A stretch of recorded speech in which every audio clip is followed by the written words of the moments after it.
Oh, hey there. Didn't realize you were here. Are you feeling wired, tired, and glued to your screen? You're not alone. It's time for a simple digital detox that doesn't require you going off grid. First, set screen free zones. You can start with your bedroom and dining room table.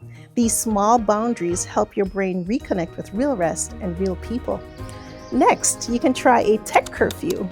No screens 30 to 60 minutes before bed. Use that time to stretch, read, journal, or prep for the next day. Your sleep will thank you. Are you feeling brave? Go for a social media rest 1 day a week where you log out completely. It's like hitting the reset on your nervous system. Last, replace the scroll with something soul filling. Go for a walk, call a friend, or sit in silence. Your mind needs rest and peacefulness to recharge. You don't have to ditch tech, just use it on your terms. Unplug a little, live a lot. Your energy, focus, and mood will level up. Try one tip today.